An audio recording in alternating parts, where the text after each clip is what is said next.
आपको प्लान ऐसा करना है कि सामने वाले फोल्डर निकलने से पहले तक पूरा प्लान देने तक उसके दिमाग में सस्पेंस बना रहना चाहिए, तो प्लान आपकी हिट हो जाएगी। क्लियर है? ह्यूमन नेचर होता है, जब इंसान किसी चीज के बारे में थोड़ा सा जानता है ना, तो फिर वो कंपैरेटिवली देखना शुरू कर देता है। फिर वो अपनी नॉलेज के साथ आपकी नॉलेज को कंपेयर करने लग जाएगा, और जिस दिन कंपेयर आ गया ना, तो कंपैरिजन में कोई जीतता नहीं है, आपका काम वहीं खत्म हो जाएगा। इसलिए create suspense in your plan. अपने प्लान में आपको क्या करना है? सस्पेंस क्रिएट करना। अब मुझे अनुपम जी से बात करनी है, ये मेरा डाउनलाइन, ये मेरे को मिलवा दी, जैसे इंट्रोडक्शन करा दिया, अब हमारा काम होता है। हाय सर, नमस्कार, क्या शुभ नाम हुआ सर आपका? अनुपम राजपूत जी। अच्छा, बताया था सर, नागेश जी ने आपके बारे में बताया था। क्या करते हैं अनुपम जी? पढ़ाई कर रहे हैं? अरे सर, ये तो बहुत अच्छी बात है, क्योंकि स्टूडेंट लाइफ ही तो इंसान के जीवन की प्रारंभिक लाइफ होती है। और सर, आप एक अच्छे स्टूडेंट हैं, जैसा कि मुझे पता चला है।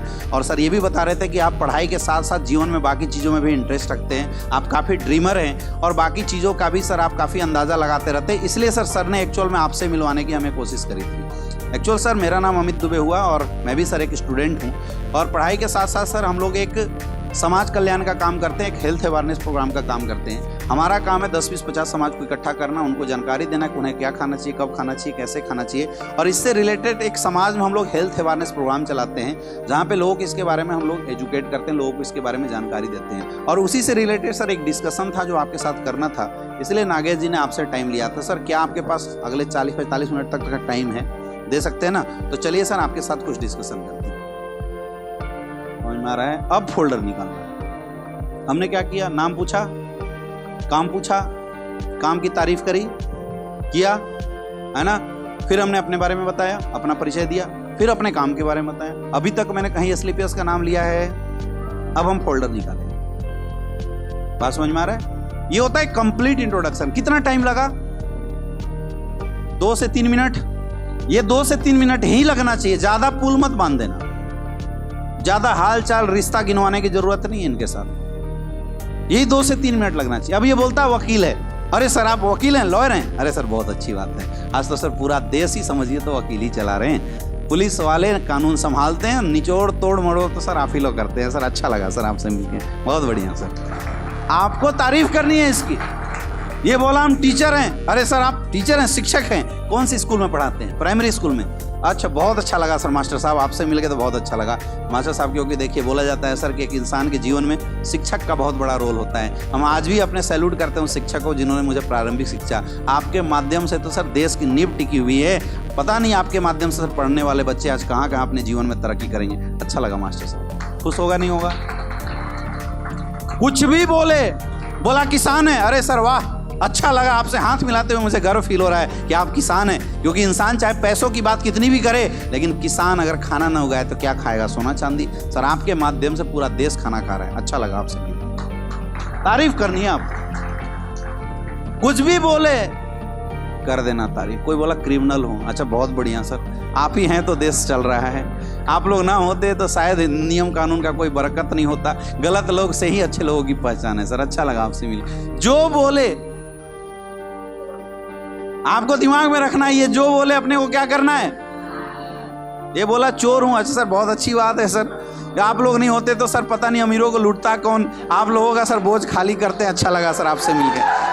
कहने का मतलब ये है, समझो, मैं समझाना ये चाहता हूं कि सामने वाला जो भी प्रोफेशन बोले, आपको उसकी तारीफ करनी। समझ में आ रहा है? तारीफ, कोई बोला गृहिणी हूं, नहीं मैडम, आप गृहिणी थोड़ी हैं, आप हाउस मेकर हैं। क्योंकि आज लोग अक्सर हाउस वाइफ बोलते हैं, लेकिन रियल में देखा जाए तो घर चलाने में उस परिवार के महिलाओं का बहुत बड़ा रोल है। आज अगर जेंट्स, आपके हस्बैंड भी बाहर जाके अच्छा काम कर पा रहे हैं, उसमें आपका रोल है। बच्चों की परवरिश, लोगों को टाइम पे खाना देना, लोगों का पालन पोषण, असली जिम्मेवारी परिवार तो आप चला रहे हो मैडम, गृहिणी नहीं। आप तो घर बनाने वाले हो। अच्छा लगा आपसे मिलकर। आपको हर चीज में तारीफ ढूंढनी है। क्लियर है? क्लियर है? अब तारीफ के बाद आपको फिर अपना नाम बताना है, फिर अपने काम के बारे में बताना। हाँ जी, नकारा है तो ऐसी हमारे काम का है। बोला कुछ नहीं करते हैं। अरे सर, इस उम्र में भी सर आप कुछ नहीं कर रहे हैं, क्या बात है? पिताजी क्या करते हैं आपको? अच्छा सर, अच्छी बात है। और सर, आप गरीब परिवार में रहते हैं तो बहुत दुख की बात है। और सर, अच्छा लगा क्योंकि आप रियल अब हमारे काम के हो, हम आपको कुछ करना सिखाएंगे। समझ में आ रहा है? उम्र ज़्यादा है और हाँ तो सर हम आप ही की तलाश कर रहे थे, मुझे भी ऐसे लोगों की ज़रूरत थी जो एक्सपीरियंस होल्डर हो और फ्री हो, ताकि आपके साथ हम कुछ अच्छा कर सकें। समझ में आ रहा है? ये भी तो एक तारीफ है कि सर मुझे आपकी ज़रूरत थी, वो भी खुश हो जाएगा, हाँ यार कुछ करते होते तो है नहीं, चलो इसका साथ ही दे देते हैं। ये होता है इंट्रोडक्शन। समझ में आ रहा है? अब इंट्रोडक्शन में एक चीज़ और आप लास्ट में ऐड कर देना, सर हम लोग काम करते हैं हेल्थ अवेयरनेस प्रोग्राम के साथ। आपको ये लगता होगा क्योंकि हेल्थ की बात होती है तो सामने वाले को ऐसा लगता है कि कोई डॉक्टर तो नहीं है। तो सर मैं बताना चाहूँगा मैं कोई डॉक्टर नहीं हूँ, क्योंकि बीमारी दो तरह की होती है, एक होता है डिजीज, एक होता है लाइफ स्टाइल डिजीज। जब डिजीज की बात की जाती है तो उसके लिए स्पेशलाइज किसी डॉक्टर की जरूरत पड़ती है, लेकिन लाइफ स्टाइल डिजीज के लिए कोई डॉक्टर की जरूरत नहीं पड़ती। जैसे सर मैं आपसे पूछता हूँ, आपके घर में कोई बच्चा अगर खेल के आता है तो हम लोग क्या बोलते हैं, बेटा ठंडा पानी मत पीना जुकाम हो जाएगा। वो डॉक्टर तो नहीं है, लेकिन उसको भी पता है जुकाम हो सकता है। और सर रियल में ऐसा होता है, आपके घर में किसी को चोट लगता है तो दादी अम्मा बोलती है हल्दी चूना लगा लो चोट सही हो जाएगा। दादी अम्मा डॉक्टर तो नहीं है, लेकिन हजारों सालों से ये परंपरा चली आ रही है। वैसे ही सर लाइफ स्टाइल डिजीज के बारे में बात करने के लिए हमें और आपको डॉक्टर बनने की जरूरत। तो सर आज जो हम बात करेंगे वो लाइफ स्टाइल डिजीज के बारे में बात करेंगे। तो आइए सर कुछ प्रेजेंटेशन और कुछ पिक्चर के माध्यम से समझते हैं इस लाइफ स्टाइल डिजीज को। तब फोल्डर निकाल।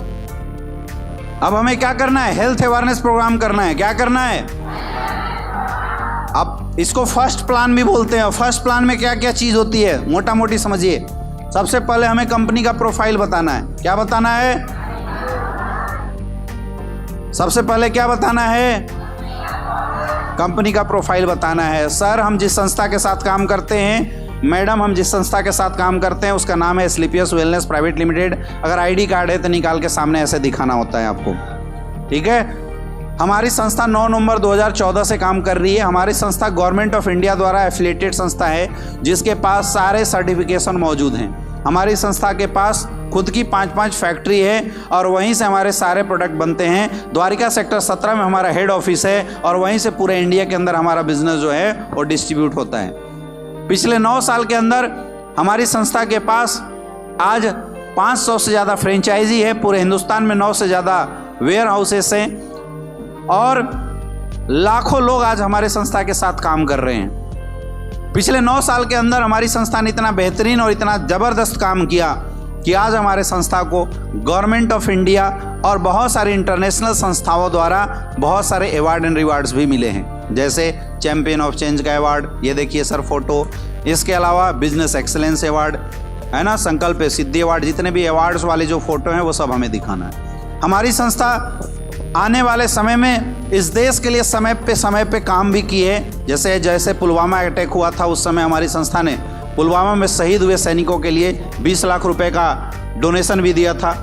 जब कोविड का समय था, उस कोविड के समय में हमारी संस्था ने फीड द नीडी प्रोग्राम चलाया था, जिस प्रोग्राम के तहत हमने 600 शहरों को गोद लिया था और डेली 500 लोगों को खाने पीने की व्यवस्था हमारे संस्था के द्वारा की गई थी।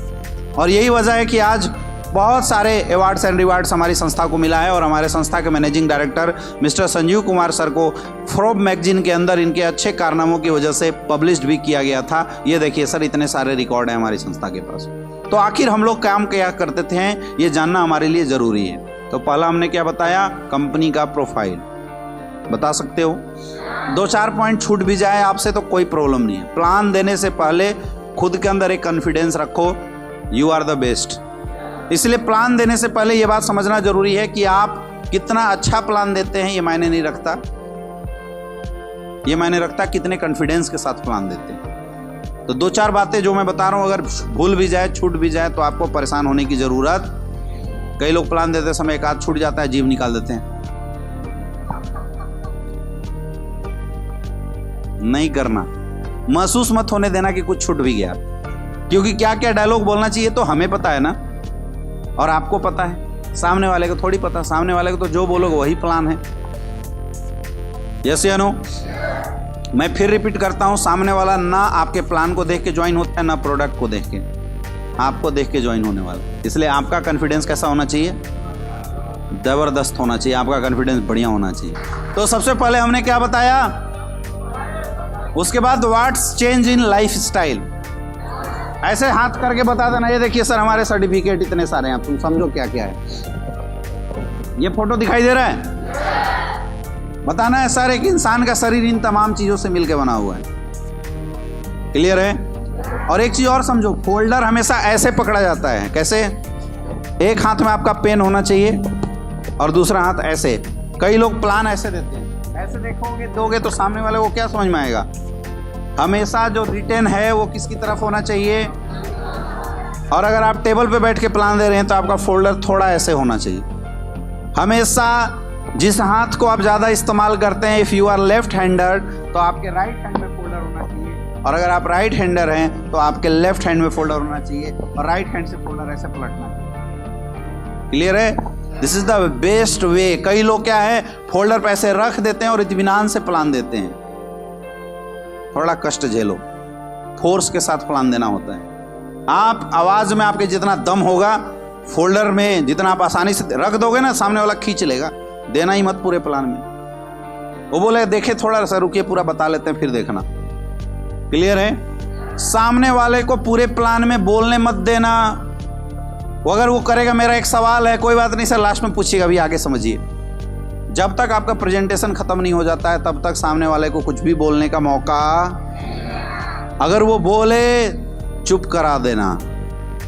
समझ में आ रहा है?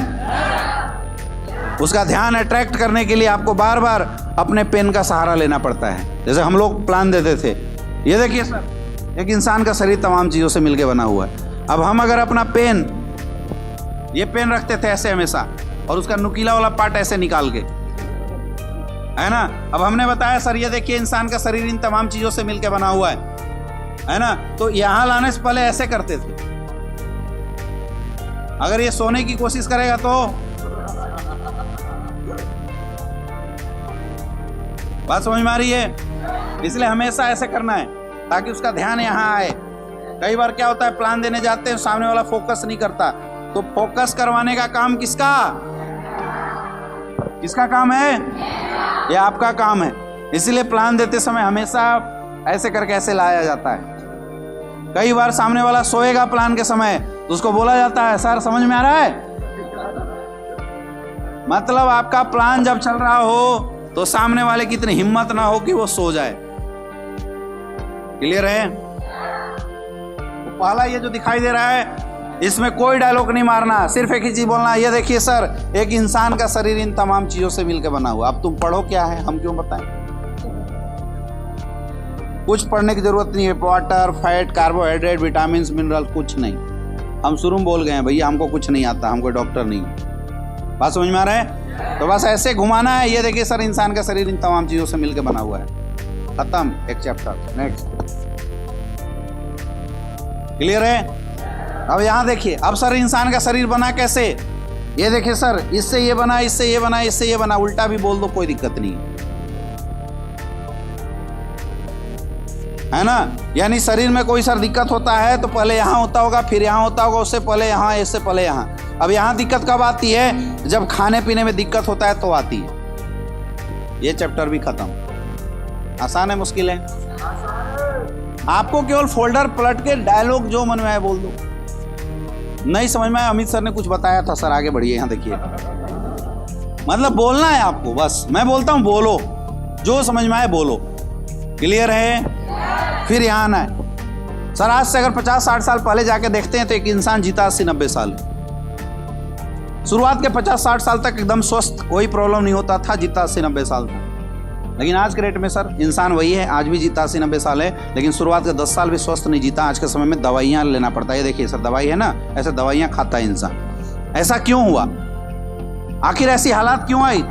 इस पर रिसर्च किया गया तो पता चला पुराने समय की बीमारी है। ये देखिए सर ये सब थी। ऐसे हाथ कर दो, हैजा प्लेग चेचक, हैजा प्लेग चेचक बोलो और ऐसे ऐसे हाथ घुमा दो। अब जब ये बीमारी होती थी तो गांव के गांव खाली हो जाया करते थे। लेकिन आज हम सैल्यूट करते हैं मेडिकल साइंस को कि आज इन बीमारियों से कोई नहीं मरता, लेकिन आज ये सब बीमारी है, सर्दी खांसी जुकाम। अब पढ़ो ना, क्या है तुम्हारा काम? आपने क्या करना है, घुमा के हाथ यहाँ रख देना है बस, और कुछ भी बोल दो, सर्दी खांसी जुकाम।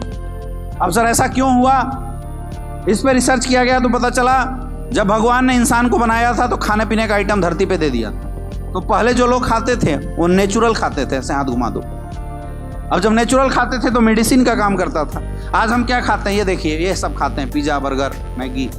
अब ये हमारे लिए स्लो पॉइजन का काम करता है। अब इसकी जरूरत क्यों पड़ी? देश आज़ाद हुआ था, देश की आबादी थी 50 करोड़, तो उस समय इतने फसलें उग जाती थी, इतने ज़मीनें हुआ करती थी जिसमें गोबर वोबर डाल के इतने फसल उग जाती थी कि बहुत आसान तरीके से लोगों के लिए प्रचुर मात्रा में फसल उगाए जा सकते थे। लेकिन आज पॉपुलेशन 3 गुना बढ़ गया। जहाँ पहले फल फूल उगते थे, फसल उगाए जाते थे, आज सब जगह घर बन गया। यानी ज़मीन कम हो गई, आबादी बढ़ गई, तो फूड का डिमांड पूरा करने के लिए पहले फसल उगाते थे, आज बनाया जा रहा है। ये देखिए सर, इंजेक्शन लगाया जाता है। आप देखे होंगे मार्केट में जो बड़ी बड़ी लौकी आती है, उन सब में इंजेक्शन डाला जाता है। अब जो फल फूल इंजेक्शन डाल के बनाया जा रहा है सर, वो कितना खाने में पौष्टिक होगा बताने की जरूरत नहीं है। आज सर कुकिंग मेथड बदल चुका है। आज जितने भी लोग काम कर रहे हैं, सब कुकिंग मेथड सबका बदला हुआ है। पहले के दौर में महिलाएं खाना बनाती थी, आधा घंटा 1 घंटा खाना पकता था, तो सर खाना के अंदर जो टॉक्सिक मटेरियल था वो निकल जाता था। आपने पुराने समय में देखा होगा कि महिलाएं जब चावल बनाती थी तो पहले चावल को पहले पानी डाला जाता था, उससे जब आवाज आने लगता था तब उसके बाद उसके अंदर चावल डालते थे। अब जब चावल डालते थे उसके ऊपर से जो पेस्टिसाइड डाला जाता है वही झाग के रूप में बाहर आ जाता है। लेकिन अब सिस्टम बदल गया, अब तो प्रेशर कुकर का सहारा है, तो अब कोई झाग आता है तो अंदर ही रह जाता है। 2 सीटी मारे तो चावल तैयार, 3 सीटी मारे तो दाल तैयार। आज इंसानों की भी हालत सीटी की जैसी हुई, 1 सीटी मारो इंसान ही गिर जा रहा है। समझ में आ रहा है? आपको ऐसे उसको क्या है, ऐसा एंटरटेनिंग बना के बात करना है ताकि सामने वाले को मजा भी आए और सामने वाला आपके काम को सीरियसली सोचे भी। पहले खाना बनता था तो लोग 24 घंटे के अंदर खाना खाते थे, लेकिन आज हम क्या करते हैं, आज हम लोग खाना बनाने के बाद फ्रिज में रखते हैं। अब सोचिए कि इंसान है, इंसान को फ्रिज में डाल दिया जाए, जिएगा मरेगा, लेकिन लाश बिल्कुल ताज़ा रहेगा, दिखेगा तरोताज़ा। लेकिन अगर आप निकालने के बाद 2 महीने बाद उसको बोले कि सांस ले सकता है, चल सकता है, दिखता तो ताज़ा है लेकिन अंदर से वो मर गया है। वही फल फूल साग सब्जी अगर हम फ्रिज में रख के अगले दिन निकाल के खा रहे हैं, आप बताइए दिखने में ताज़ा है लेकिन क्या उसके अंदर कोई पौष्टिकता है? लेकिन हम लोग उसी को खा रहे हैं। बताइए बीमारी होगा कि नहीं होगा? आज जिस घर में भी देखिए कोई भी फल फूल उगाने के लिए पेस्टिसाइड का सहारा लिया जाता है। ये देखिए ये बंदा नाक में मास्क लगाया हुआ है, पेस्टिसाइड का छिड़काव कर रहा है। जो चीज़ सांस से अंदर चला जाए प्रॉब्लम कर सकता है, उसी को हम लोग खा रहे हैं। बताइए समस्या क्रिएट करेगा नहीं करेगा? पूछना है, सामने वाले से पूछना है। आज सर आपको पता ही होगा, जिस घर में भी जाइए लोग कोल्ड ड्रिंक का सहारा लेते हैं। अब 1 ग्लास कोल्ड ड्रिंक में 16 चम्मच जितना पानी चीनी पाया जाता है। अब अगर आपको डेली 16 चम्मच चीनी पिलाया जाए, जिंदा रहेंगे मरेंगे? यही वजह है कि आज कोल्ड ड्रिंक पीने वालों के लिए हजारों बीमारियां आज लोगों के सामने लाके खड़ी हुई। आज जहां भी देखिए पिज्जा बर्गर का जमाना है। अब बर्गर क्या है? एक रोटी है। हमारे घर में रोटी बनता है, सुबह बनता है, शाम को खाते हैं, शाम को बनता है, सुबह तक खत्म कर देते हैं। 2 दिन भी अगर रोटी रख दिया जाए उसके अंदर फफूंद लग जाता है। लगता है नहीं लगता है? लेकिन ये बताइए कौन सी टेक्नोलॉजी का रोटी है जो 2-2 महीना 3-3 महीने के अंदर फफूंद नहीं लगता? क्योंकि इसको बनाने में केमिकल्स इस्तेमाल किए जाते हैं, और वो केमिकल्स जो हम लोग हार्पिक के अंदर डालते हैं, टॉयलेट क्लीनर के अंदर डालते हैं, वो केमिकल्स इसको बनाने में हम इस्तेमाल करते हैं। अगला देखिए केक का टेस्ट कैसा होता है? मीठा होता है। आपके घर में चीनी गुड़ गिर जाए 2 मिनट के अंदर चींटी आ जाती है, लेकिन आप केक रख के देखना, ना एक मक्खी आएगी ना एक चींटी आएगी। होता है नहीं होता है तो मीठा। जानवरों को भी पता है इसको नहीं खाना चाहिए, मर जाएंगे, लेकिन इंसान फिर भी खा रहा है। इस केक को बनाने के लिए नेल पॉलिश में जो थिनर महिलाएं इस्तेमाल करती है उसका इस्तेमाल किया जाता है ताकि इसका टेस्ट खराब ना हो। आप उसी को खा रहे हैं, बताइए नुकसान करेगा फायदा करेगा? आज के ज़माने में लोग पिज़्ज़ा बर्गर का इस्तेमाल करते हैं। इस पिज़्ज़ा बर्गर को बनाए जाने में शैम्पू में जो केमिकल्स आप डालते हैं जिससे आपके बालों की सफाई होती है, वो केमिकल्स इस पिज़्ज़ा बर्गर को बनाने में इस्तेमाल किया जाता है ताकि ये खराब ना हो, लेकिन हम लोग उसी को खा रहे हैं। नुकसान करेगा नहीं करेगा? अब ये तो खाने पीने की बात थी, शायद इससे कोई बच भी जाए। ये देखिए वाटर पोल्यूशन, एयर पोल्यूशन, इसको कोई रोक सकता है क्या? मोबाइल रेडिएशन, आज हर घर में मोबाइल है। इंसान बीवी बच्चों के बिना रह सकता है लेकिन मोबाइल के बिना आज नहीं रह सकता। हालात ऐसी हो चुकी है। यस या नो? हाँ या ना? अब ये जो चेंज हमारे और आपकी लाइफ में आया है, इनकी वजह से हो क्या रहा है? इनकी वजह से कुछ नई बीमारियों ने जन्म लिया। अब यहाँ पे आना है और बीमारी का नाम देखो, जो मूड में आए बोल दो। सर देखिए पहला बीमारी हार्ट की प्रॉब्लम। आज हर 5 में से 1 इंसान हार्ट की प्रॉब्लम से मर रहा है। जिसको देखिए वो हार्ट की प्रॉब्लम से। आज 20-25 साल के बच्चों को हार्ट अटैक आ जा रहा है, ऐसी समस्या है। पहले लोग बोलते 3 बार अटैक आएगा तो मरेगा, लेकिन आज 1 बार में खल्लास, पता नहीं चल रहा है क्यों मर गया। हो रहा है नहीं हो रहा है? डायबिटीज की समस्या, हर 7 में से 1 इंसान को डायबिटीज की प्रॉब्लम है। पहले लोग बोलते थे डायबिटीज अमीरों की बीमारी है, लेकिन आज आप देख सकते हैं गाँव में लोग डायबिटीज से मर रहे नहीं मर रहे। आज अर्थराइटिस की प्रॉब्लम, हड्डियों का टेढ़ा मेढ़ा हो जाना। शायद ही आपके घरों में कोई ऐसा होगा जो 50 साल से ज़्यादा हो जाए और उसके घुटने में दर्द ना होता हो। है या नहीं है? किसको दर्द है सर बताइए? आपके घर में किसी को डायबिटीज़ है? किसको है? दादाजी को डायबिटीज़ है। कब से है? तो परेशान है नहीं है, अगर उनका समाधान मिल जाए तो कैसा रहेगा। अब दिमाग में बैठा लेना, ये हमारा कौन सा प्रोडक्ट लेगा, डायबोडोग। हर प्रोडक्ट के बाद, हर बीमारी के बाद पूछना है, आज सर मोटापे की शिकायत है, आज हर 5 में से 1 इंसान मोटापे से शिकायत है, आज हाइपरटेंशन जैसी समस्या, लोग टेंशन में रहते हैं। पुराने समय में माँ बाप बच्चे को पीट देते थे, एक बच्चा बात तक नहीं बोलता था, और आज अगर आप बच्चों को पीटोगे तो बस्ता चला कर मारता है माँ बाप को, उल्टा होता है नहीं होता है। गंदी गंदी गालियाँ बच्चे दे रहे हैं, क्यों? क्योंकि सब हाइपरटेंशन के शिकार हो चुके हैं। अब माँ बाप को लगता है ऐसा क्यों हो रहा है, भैया जो कोल्ड ड्रिंक, पिज्जा, बर्गर, आप प्यार मोहब्बत में अपने बच्चों को आइसक्रीम खिला रहे हैं, ये सब उसी का दुष्प्रभाव है, आपके बच्चों को हाइपरटेंशन हो रहा है। लेकिन हम लोग क्या है, खिलाए जा रहे हैं। कैंसर जैसी बीमारी आज आम हो गई है, जिसको देखिए उसको कैंसर हो जा रहा है। सर आपके जानने पहचानने वाले में कहीं ना कहीं आपने जरूर सुना होगा कि फलना को कैंसर हो गया, जो कि बिल्कुल स्वस्थ हुआ करता था। है या नहीं है? कौन है? पूछो। सर किसी को हार्ट की प्रॉब्लम है क्या? कौन है? पूछो। इससे पूछने से आपको पता चल जाता है कि हमारा फ्यूचर किस प्रोडक्ट का यूजर बनेगा। अगला ऑस्टियोपोरोसिस, हड्डियों की समस्या, एलर्जी जैसी शिकायत आज लोगों को है, स्टोन की प्रॉब्लम है, गायनिकोलॉजिकल प्रॉब्लम, आज हर घरों में बच्चे न होने की समस्या है। अगर महिलाएं हैं तो उसका 20% पैसा पुरुष का तो महिलाओं के ट्रीटमेंट में चला जाता है। आज किडनी की प्रॉब्लम, लीवर की प्रॉब्लम, लोग परेशान हैं। पुराने समय में लोग खाना खा के परेशान होते थे, आज के डेट में खाना पचाने में लोगों को परेशानी हो रही है, ये पचाए कैसे, ये सिचुएशन हो रही है। अब सर ये प्रॉब्लम ऐसी है जो न जाने कहाँ से कैसे हम सबके घरों में आ चुका है। आपके घर में भी सर कोई ना कोई एक समस्या ऐसी जरूर होगी जिससे आपका घर परिवार परेशान होगा। है या नहीं है? किसकी समस्या है? किसकी समस्या है? कौन सी समस्या है? पूछो, दिमाग में नोट कर लो। अब सर हमारे और आपके घरों में किसी को कोई समस्या होता है तो क्या करते हैं? डॉक्टर के पास जाते हैं, हॉस्पिटल में जाते हैं। लेकिन अगर डॉक्टर के पास भी सही नहीं होता तो क्या करते हैं? बड़े डॉक्टर के पास, बड़े हॉस्पिटल में जाते हैं, राइट। यानी कुछ भी हो जाए, पैसा कितना भी लगे, हम इस बात पे ध्यान नहीं देते हैं, लेकिन इलाज जरूर कराते हैं। लेकिन मैं बोलता हूं, क्या हो जब आप इलाज भी कराएं और रिजल्ट ना आए? क्या हो जब सर्दी खांसी जुकाम से आपके घर वालों की मौत हो जाए? क्या करेंगे उस समय? ये मैं ऐसे ही नहीं बोल रहा हूं। आज आप रिपोर्ट जाके देखिए, जो डॉक्टर एलोपैथिक साइंस के सहारे एंटीबायोटिक खिलाते थे, आज वो एंटीबायोटिक काम करना बंद कर दिया। कोरोना क्या था? एक सर्दी खांसी जुकाम ही तो था, लेकिन लोगों का ट्रीटमेंट क्यों नहीं हो पाया? क्योंकि आज की डेट में वायरस बैक्टीरिया इतना डेवलप कर चुके हैं, एंटीबायोटिक भी लोगों पे काम नहीं कर रहा। आज हालत ऐसी हो गई है कि लोग सर्दी खांसी जुकाम से मरेंगे। आप याद कीजिए, जब हम लोग छोटे थे, सर्दी खांसी जुकाम होता था तब मम्मी पापा बोलते 3 दिन रुक जा, 5 दिन रुक जा, अपने आप सही हो जाएगा। लेकिन आज 5 दिन में नहीं, कई महीनों लग जा रहे हैं, सर्दी खांसी जुकाम खुद तो सही होता ही नहीं। पुराने दौर में किसी को फीवर होता था, 50 mg टैबलेट देते थे, बच्चों को तोड़ के टैबलेट खिलाया जाता था। आज वही mg जो टैबलेट है 600 700 mg की टैबलेट है। आया ना? यानी हालात ऐसे होने वाली हैं कि आपके घर में किसी को सर्दी खांसी जुकाम होगा, आप हॉस्पिटल में लेके जाएंगे और उसकी जान चली जाएगी। क्या करोगे तब? सोचिए, ये बहुत बड़ा मुद्दा है। क्योंकि सर जब एलोपैथी खत्म होगा तो एक ही टेक्नोलॉजी हमारे पास, आयुर्वेद। क्योंकि आयुर्वेद इस्तेमाल करने वाले को सर्दी खांसी जुकाम नहीं होता, आयुर्वेद इस्तेमाल करने वाले को कभी भी कोई साइड इफेक्ट नहीं होता। तो मेरा एक रिक्वेस्ट है सर, इस हेल्थ अवेयरनेस प्रोग्राम के साथ आप अपने घरों में आयुर्वेद इस्तेमाल कराना शुरू कर दीजिए। लेकिन आयुर्वेद के साथ सबसे बड़ी प्रॉब्लम यह है कि आज आयुर्वेद ओरिजिनल मिलना मुश्किल है। सर हमारी संस्था ने इस चैलेंज को एक्सेप्ट किया और हमारी संस्था ने लिक्विड प्रोफाइल आयुर्वेद लोगों को प्रोवाइड कराया। अब सॉलिड लिक्विड में अंदर क्या है? सॉलिड चीजें चूरन होता है, जल्दी असर नहीं करता है, लिक्विड चीजें जल्दी असर करता है। लोग आयुर्वेद से दूरी इसलिए होते थे क्योंकि चूरन मिलता था, खा के असर करने में टाइम लगता था। लेकिन हमारी संस्था ने 20 साल रिसर्च करने के बाद एक ऐसा सिस्टम बनाया जहाँ पे लिक्विड प्रोफाइल आयुर्वेद को भी स्टोर किया जा सकता था, और जिसके रिजल्ट बड़े अच्छे हैं। आज हमारी संस्था के पास 5 कैटेगरी में, 7 कैटेगरी में टोटल 150 से ज़्यादा प्रोडक्ट हैं। हेल्थ अवेयरनेस खत्म, अब हमें कहाँ जाना है? अब एक एक करके प्रोडक्ट के बारे में बताना शुरू कीजिए। मोटा मोटी प्रोडक्ट बताइए, ज़्यादा डिस्क्रिप्शन मत दीजिए। ये देखिए सर, हमारा पहला प्रोडक्ट है इम्यूनोडॉग, रोग प्रतिरोधक क्षमता को सही करता है, इम्यून सिस्टम से रिलेटेड। और हर प्रोडक्ट के बाद एक डायलॉग जरूर देना है, सर आज हमारे प्रोडक्ट के रिजल्ट काफ़ी अच्छे हैं, बहुत शानदार रिजल्ट है सर हमारे प्रोडक्ट। ये सर हमारा थंडरबोल्ट है, किसी को बच्चे नहीं हो रहे हैं, उसमें मोटा मोटी प्रोडक्ट का डिस्क्रिप्शन आपको बताना है। पहला मैंने बताया कंपनी प्रोफाइल, दूसरा मैंने बताया व्हाट्स चेंजिंग लाइफ स्टाइल, फिर मैंने बताया अभी हम लोग क्या खाते हैं जिसकी वजह से क्या क्या बीमारियां हैं, what are the side effects of bad foods.